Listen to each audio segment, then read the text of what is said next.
Jake. Coach And Moi, we're si live. Jake de Guzman. Tama, Coach. Joey. Okay, Palagay good ko luck. lahat ng papasok ngayon pwede na, no? Kasi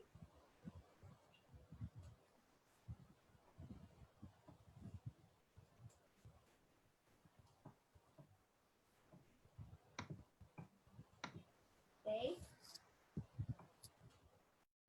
so we can start.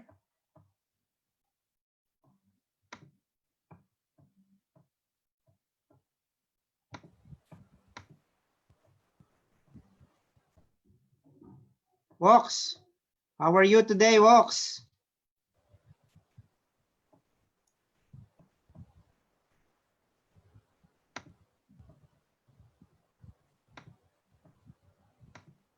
Nakamute siya, We're now Coach. live. We are now live. Okay. Wox, nakamute ka. I'm sorry. Yeah. 7th Yes. episode, Wox. Coaches. Yeah, welcome to episode 7 of our TRITALKs.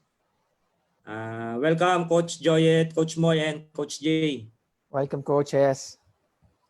And this would be a another interesting discussion. So from all over the world, the people that are listening to us right now, from the Middle East, from the Philippines, and North America, this would be another essential triathlon discussions. The topic that we have is Science in Triathlon Part 2. And we have a good selection of the coaches that will help us talking about swimming, hydration, and triathlon running. So this would be a very good discussion again, President Wox. Yeah. It's again a lot of information and new ideas. Hopefully, we'll get today. So, take your seat, guys, and have some coffee. So this will be a good, like 2 hours of good discussion with our coaches today. Yes, and I would like for the people who are tuning to us, if you have any questions, just post it on the message on the chat box in Facebook Live, and we will answer those questions later on while discussing the topics of our coaches. So, Wox, if you can already start to now.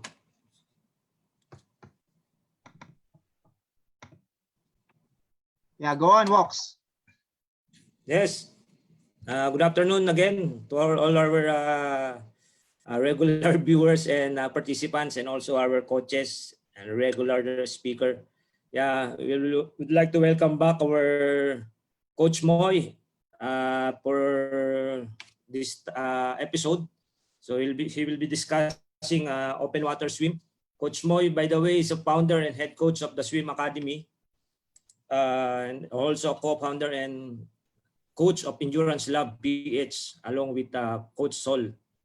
And he's also a race director of H2 Man Open Water Race.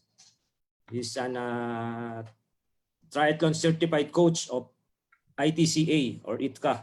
He's also a total immersion certified coach and under 19 and under 23 Philippine triathlon record holder way back in 2001 and 2004. He's also a Philippine national team member from 2000 to 2004 and a running proficiency coach of the 2020 Philippine Obstacle National and Developmental Team. So once again, guys, let's all welcome Coach Moi Yamoyam. Good afternoon, Coach. President Wox, thank you for the nice introduction. And good evening to Coach Joyette. Good afternoon to President Wox, Coach Jaynald, Coach Bern, and Coach Sol. And probably if Coach Mike is tuning in, good morning to Coach Mike. So I'll just share my screen. Let me just share my screen. So I'll be talking about open water. So it's good that we could have this venue that we could actually share our thoughts. So basically, this is how I approach our open water training. I'll just go to my screen first. Okay. All right. Okay, so I'll be talking about open water. So, and probably our best approach. And this approach is how I probably trained my students and myself in the open water. So as I mentioned, I think Coach President Walks mentioned, I've been with the national team for quite some times, and one of the disciplines that I like most is actually open water, and that's why I come up with a coaching company that addresses the most of the challenges of triathletes, which is training in the open water. Okay, so I'll just have here a few objectives for the open water swim. One is, let me just move this, it covers my screen. Let me just, okay.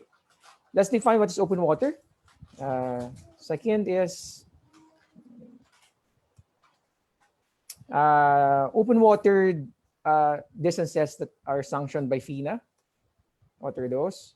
And factors that we need to consider during our training and racing in the open water. What would be my approach or my strategy for open water races and training as well? And how can we prepare, or how can we train for open water swim? Okay, so what is open water? Very simple. So anything or any competition that takes in place of rivers, lakes, ocean, or any water channel, except for 10K. I will define it later. What is the category of 10K and distances above 10K? So anything that you could come up in any of these areas, rivers, lakes, ocean, or water channels, are considered open water. So there are races that are sanctioned by FINA. It's the governing body that actually give rules and guidelines for pool swim and open water swims. But there are 3 distances that are sanctioned by FINA. One of the distance is 5K. The second would be 10K marathon. So any distance, 10K to 15K, normally it's categorized as marathon swim. And for any distance more than 15K, they already categorize as for ultra marathon distance. So if you're familiar with this races sanctioned by FINA, there is a 25K races, there are 10K marathon races, and most I think is 5K races, which I think at this time they're already world championships also. But they're the governing body that give guidelines and rules for this open water races. Okay, so let's go to triathlon races. So I categorize the distances in 2 groups: the 750, 1.5, the 1.9, and 3.8. So I separate the Ironman race or the Ironman distance swim compared to the other because in training, you can actually compress or can come up with a training that could be able to train these 3 distances, except for the Ironman, for a 3.8 distance. So what do I mean is, if you're racing a sprint distance or a standard distance or a 70.3, usually my workouts could be able to cater all of this except for Ironman. So for those who are training Ironman distance, I normally have the separate workouts for them. That's why I always categorize them in 2 groups.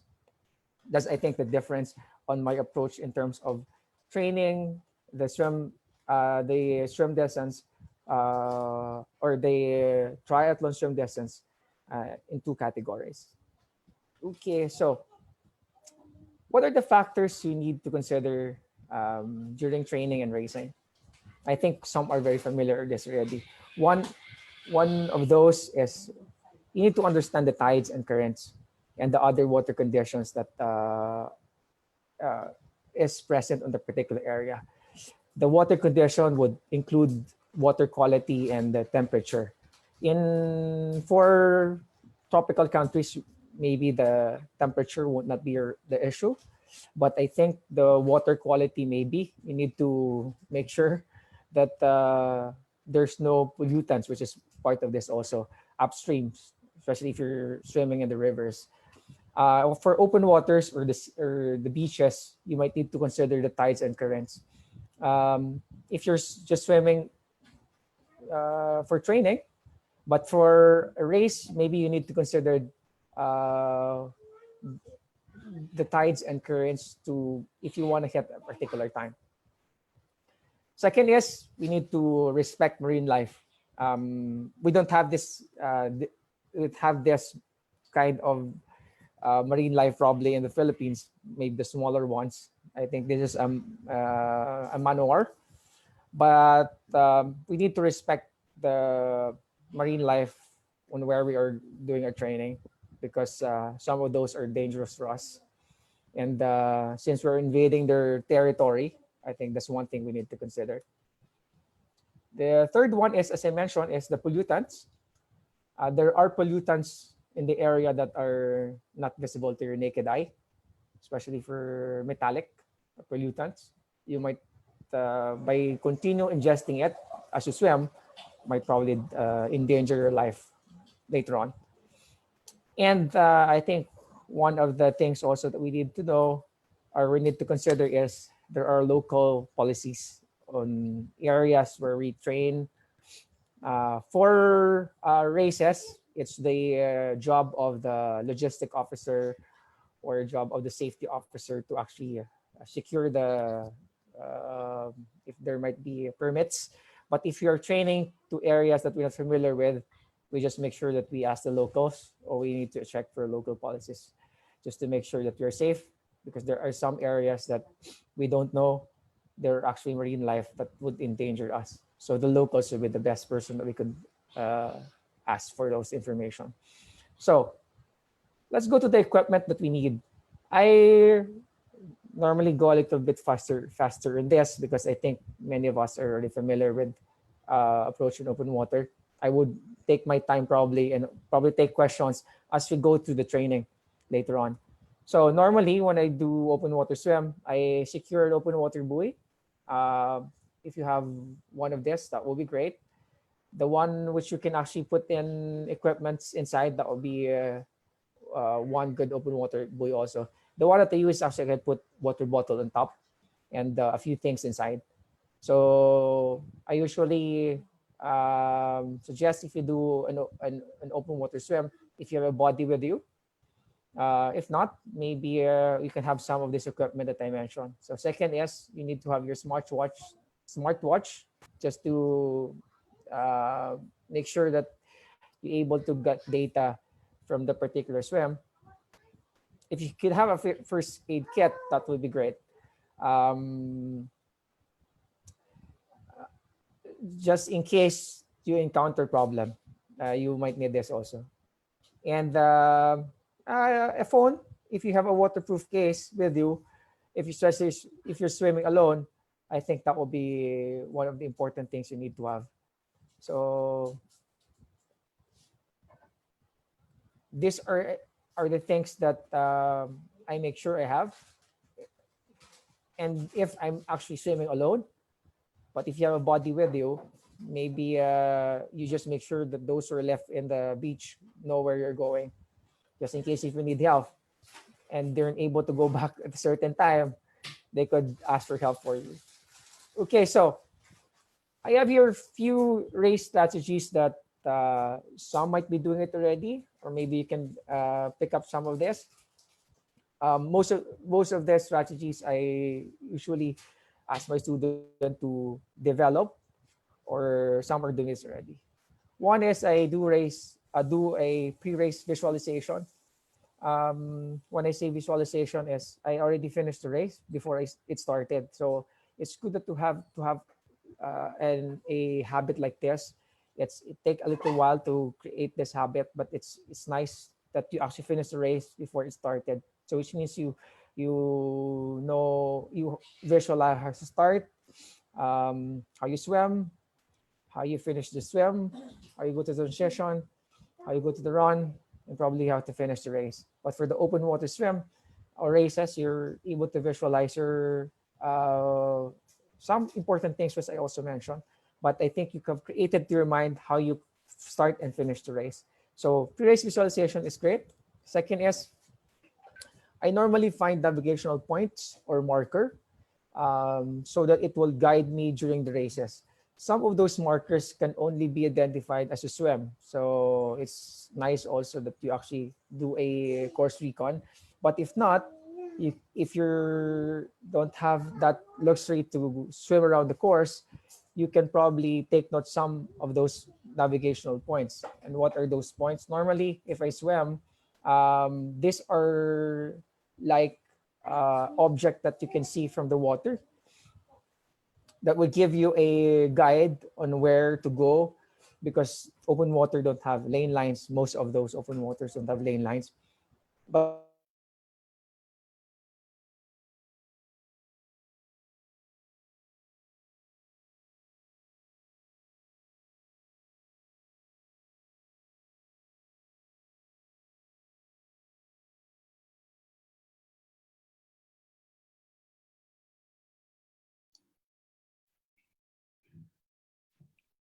Coach B? I think there's some glitch on the connection of Coach Moi. So while we are waiting right now, Coach Jay, the swimming in the open water is really one of the most unique experience of an athlete, of a triathlete. Of course. Very important, and very I should say one of the most interesting experience, especially for beginners.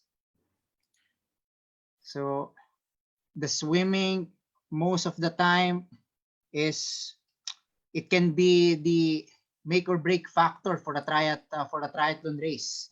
It won't be the most hardest, but if you will not have a very specific, or at least a good plan on it, it can really DNF you.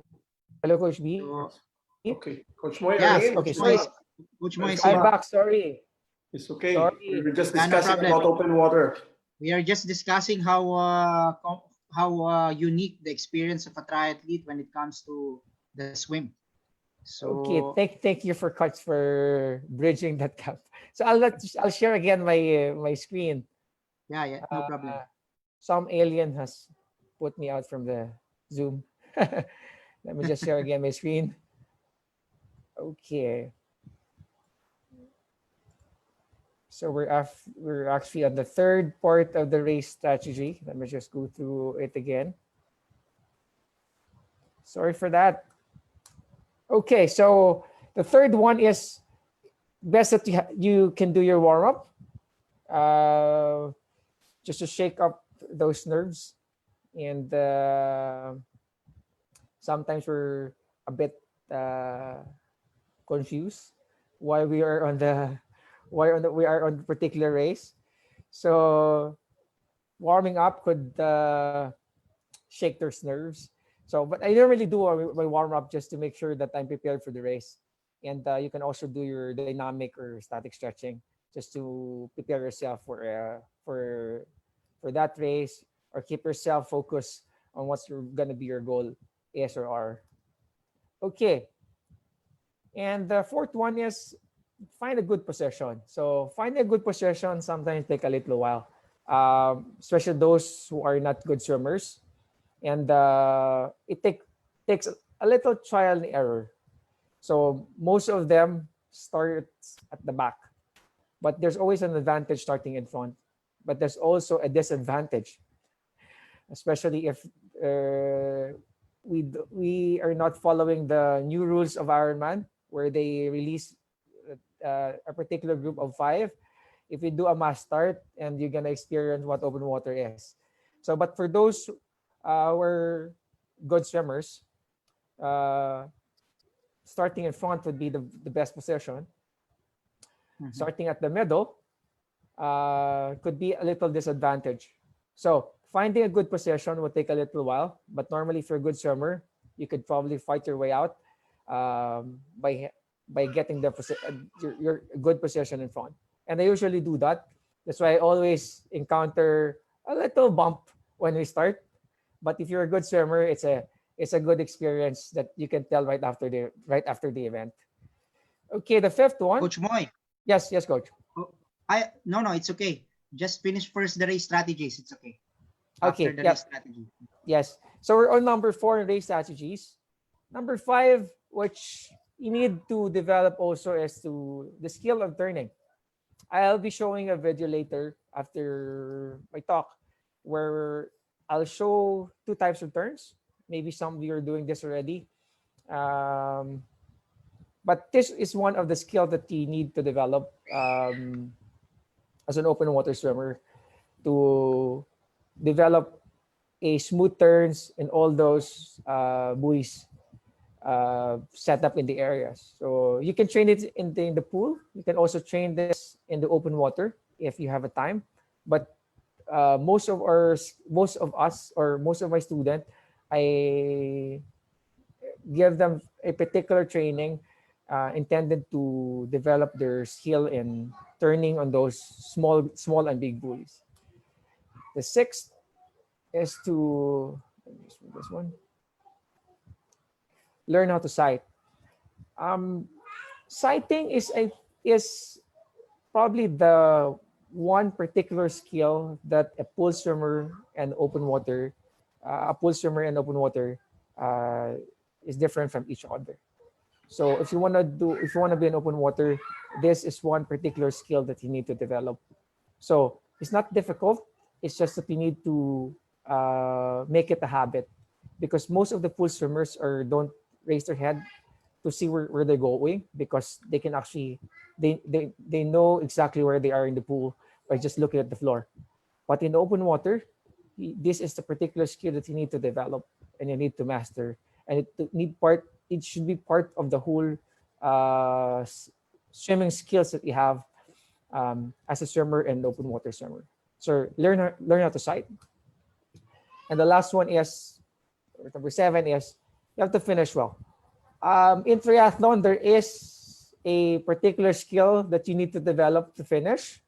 So as soon as you touch the ground, you can actually do the butterfly jump. For those who know how to do that, it's an advantage because it can move you a little faster on that particular space. But if not, it's okay that you just run as soon as you reach the hip deep area, or if not, if you still have difficulty, probably closer to the knee, then you can start to run ready to finish. So these are the 7 straight strategies. Coach Moi. Yes, Coach. Coach Moi, we were just conversing a while ago the uniqueness of the swims, specifically when it comes to triathlon. Mm-hmm. It can make or break your race. Yes. It's not the hardest, but it can actually DNF you if you will not have a good plan about it. So thank you for these race strategies that you've mentioned.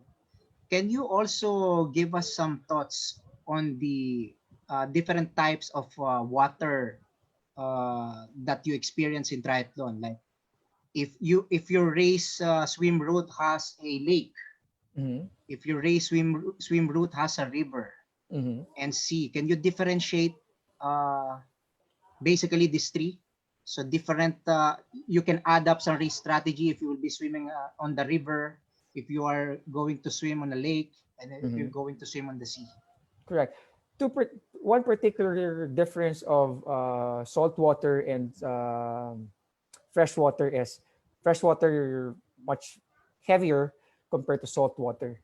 But let's say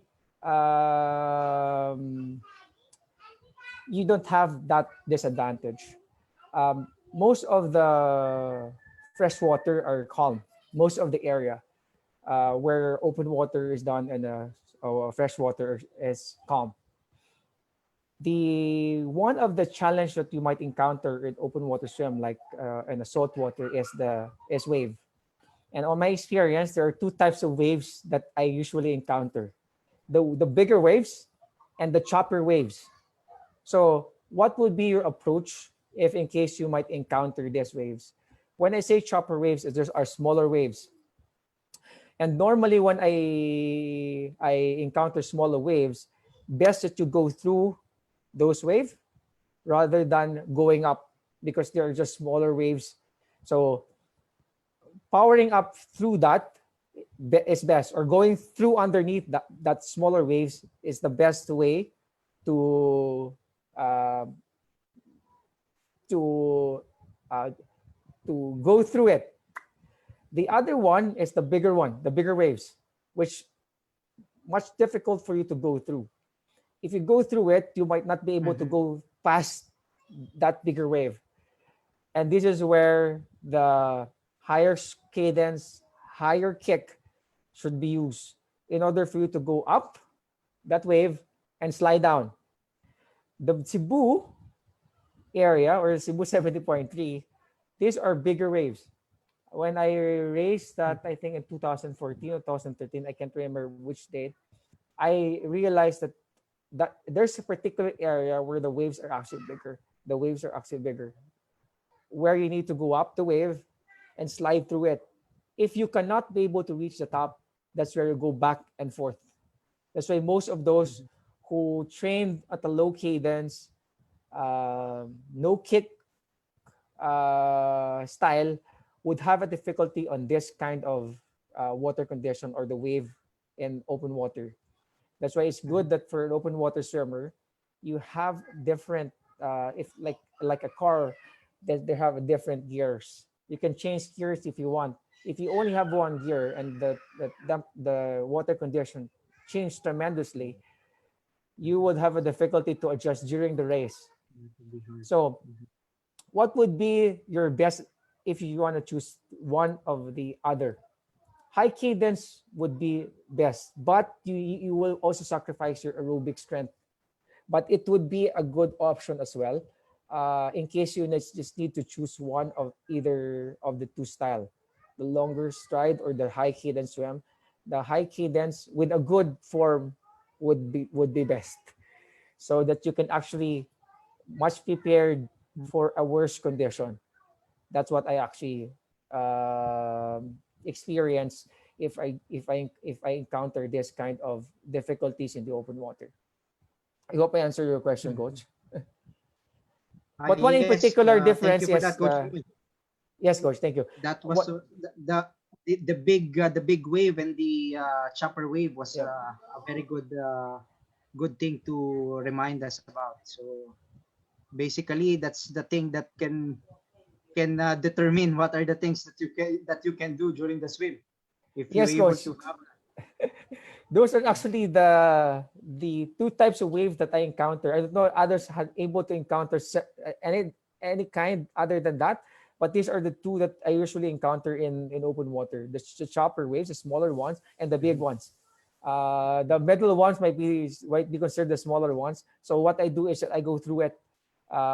So once you go through it, you just have to go through to the other one. So, but for the other one, you have to go up. If not, you will actually just going back and forth for those particular kind of it. I think also to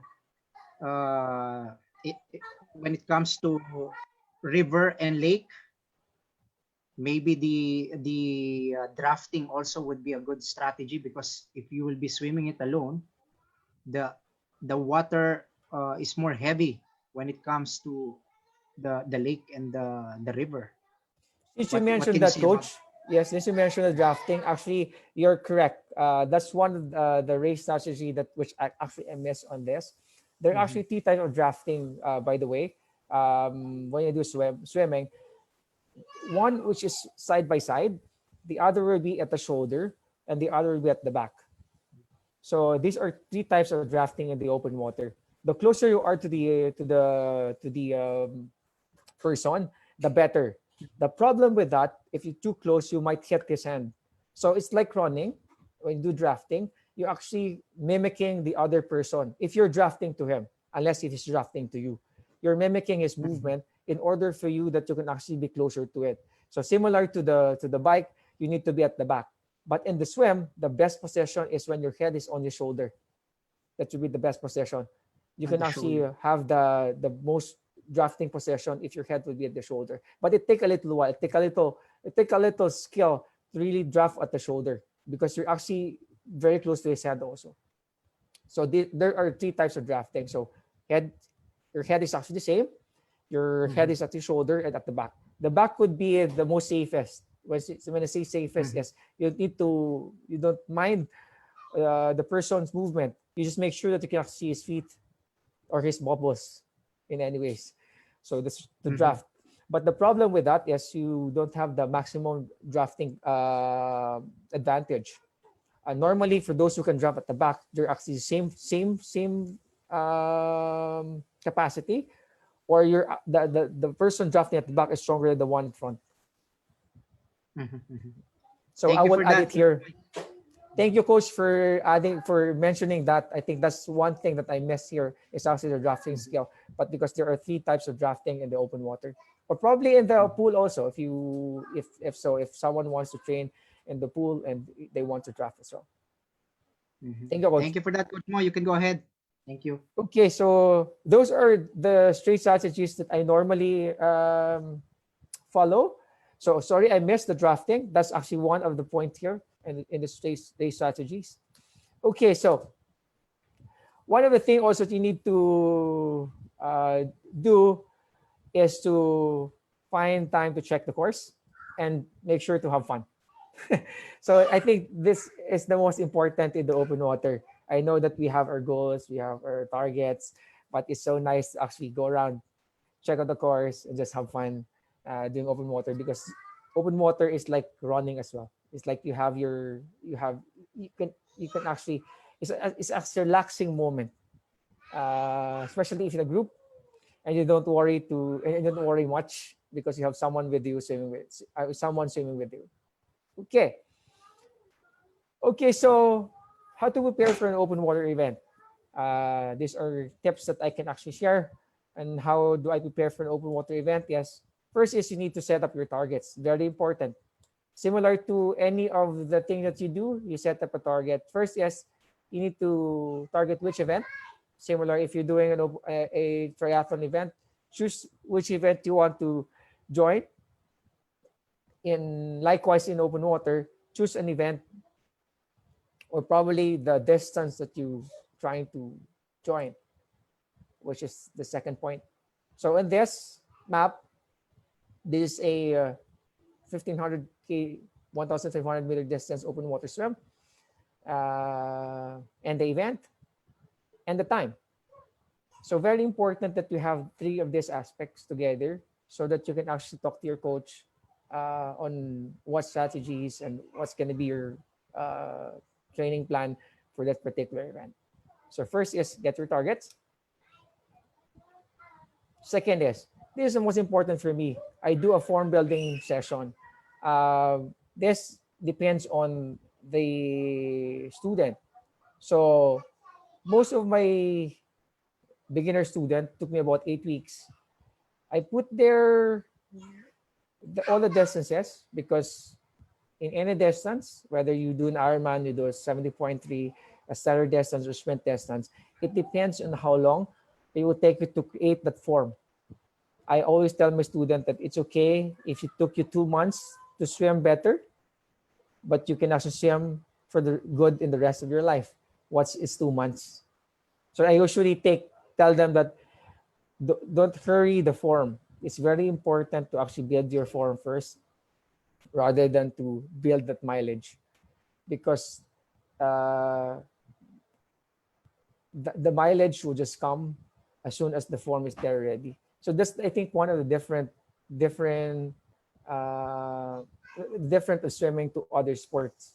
It's actually it's highly kinesthetic. It means in order for you to get it, you have to do it in the pool, and it's formed heavily, which means a 10-year-old kid can beat you even though you're actually doing a 10K swim on your training, and this kid just only do a 1,000 swim on his training, and you're actually competing on a 1,500 or 1,000. They can actually beat you because of his form.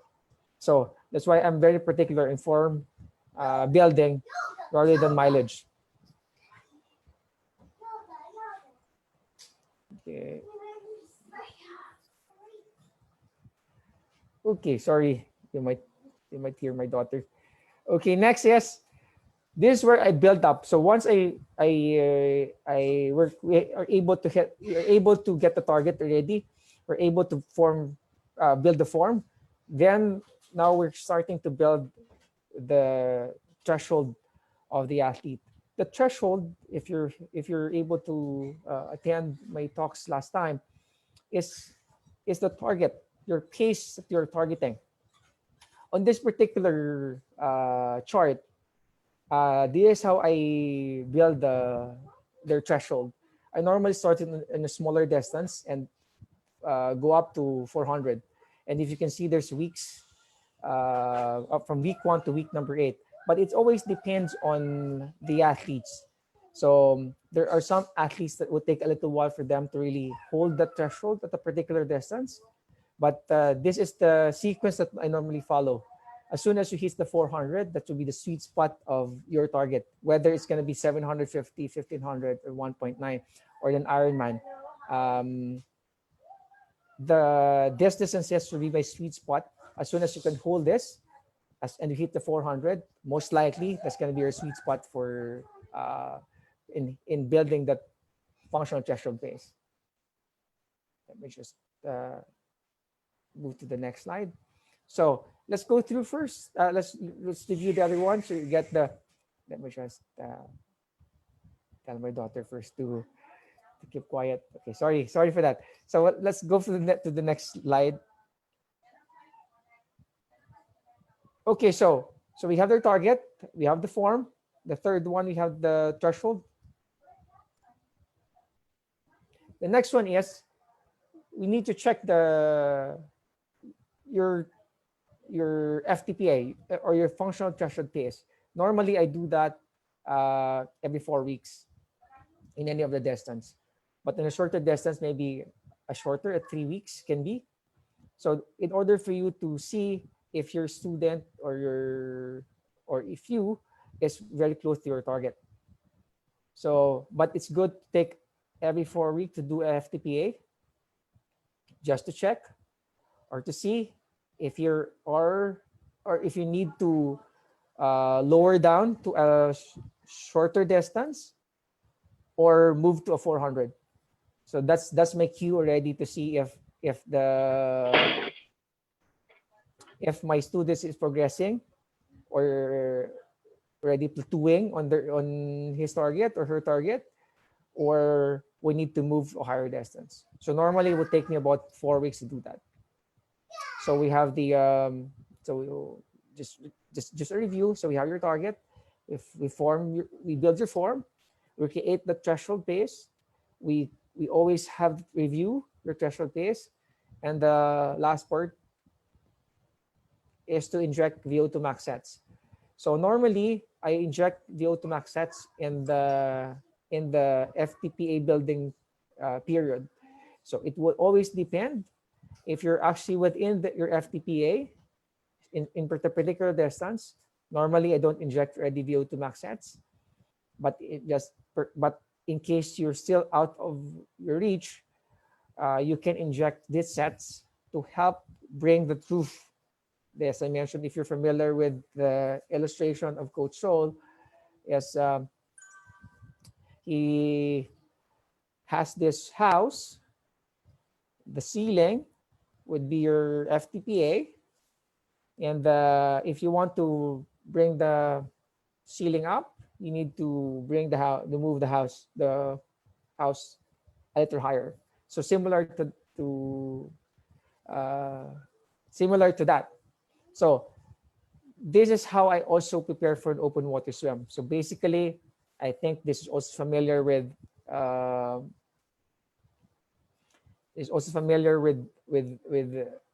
those who are preparing for their triathlon race or run race.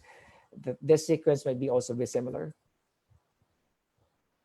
Okay, so once you establish those parameters, these are other things that you need to also to develop. which I think mentioned earlier. So you need to develop your sighting skill. As I mentioned earlier, you need to practice your start and finish. The third one is you need to practice your turns. And the last part would be, it's good that you can check the course. And if you can have open water training, I think that will be best for us. So this will be my last slide. I can actually entertain questions, but before that, I'll be showing you a short video. We made this video back in 2013, I think. I can't remember the month, but I'll be. But this video is would show us just about how you prepare for an open water swim. I made this with game plan, and they made it. This video is really nice. Okay, if you're prepared, I'll be playing the videos, or I mean the video.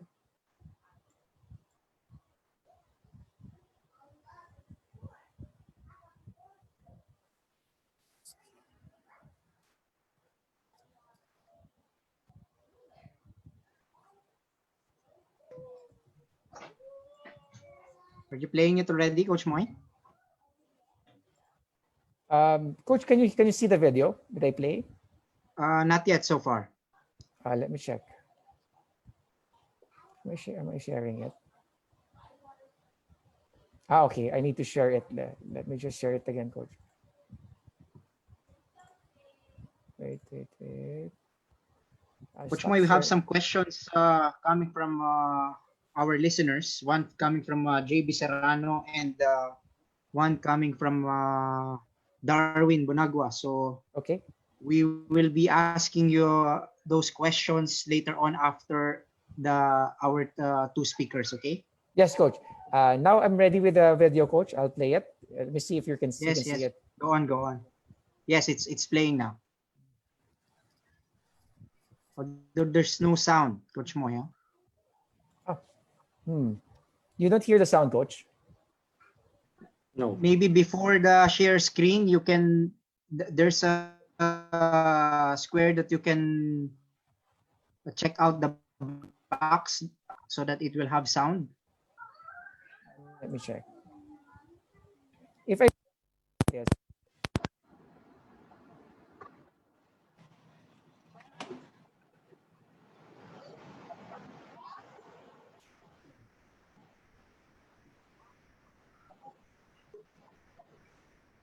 Coach, can you hear the sound? I think you need to restart the sharing, Coach Moi. Before you can share a bit after before you sharing it, you can check the small box below on the share screen.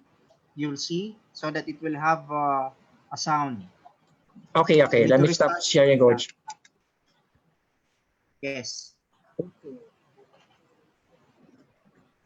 If in case, Coach, let me just do it again. So let me stop. You've seen it? That's the before box. Sharing, you'll see. Yeah. Before sharing, you'll see that below. You tick that box, it will have sound when you. Okay. Got it, Coach. I got Okay. it now. Okay. I hope this one would work. Got it. Coach Moi. Okay, good. Unlike swimming in the pool, in the open water, there are no. I'll just restart again, Coach. Sorry.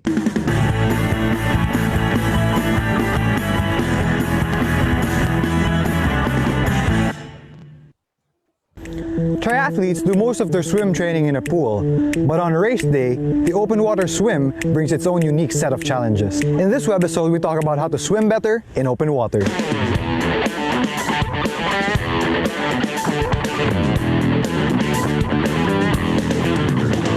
Unlike swimming in the pool, in the open water, there are no lane lines, and the water conditions are affected by the environment, like the winds, the current, and the weather conditions. So here are the 4 tips that will help you swim better in the open water. Tip number 1, warm up and visualize to manage pre-race anxiety. In the warm-up, take your time and just get used to the water. The physical activities will shake off some of those nerves. Visualize a great swim, how you start, how you pace, how you exit the water. By taking control of your thoughts, you take control of the anxiety. In training, you can also practice visualization, like how you push it from the wall, how you pace yourself, and how you end that certain distance. Tip number 2, pick your starting position. If you're an experienced triathlete and comfortable in swimming in the crowd, you might want to position in front. If you're a little worried about the washing machine, you might want to position yourself at the back.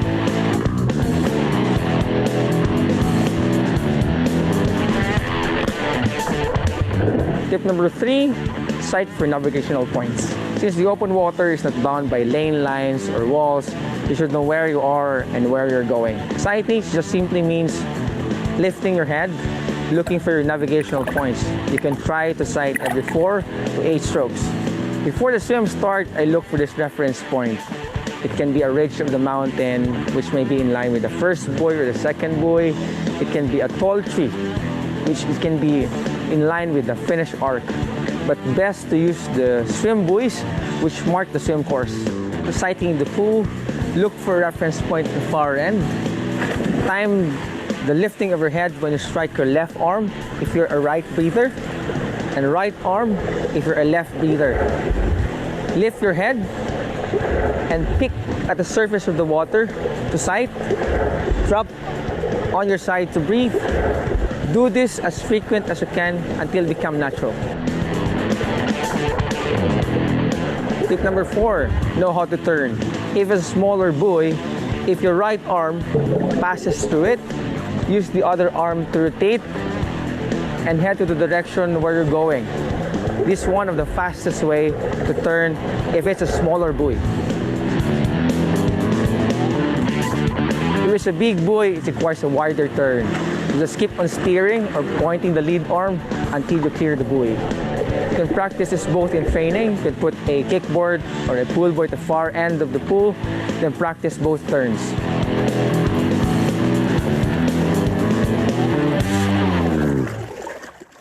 Open water race day conditions can be managed by warming up, picking your starting position, sighting, and turning. Practice these in a pool and you'll have the skills needed to swim better in open water.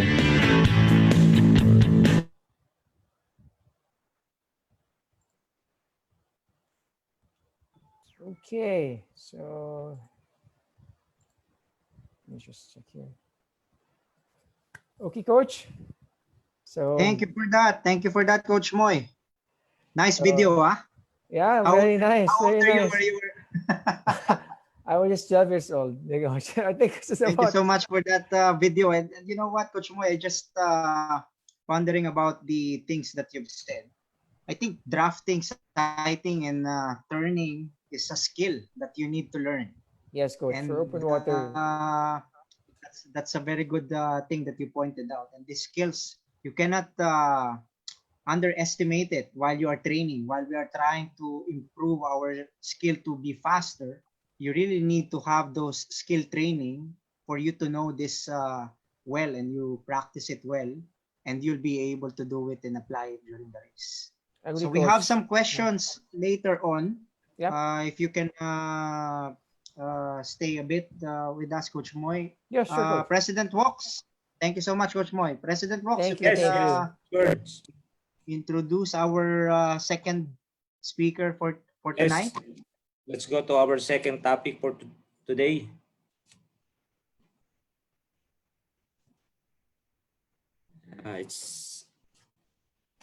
Our second topic will be about the third part of the triathlon.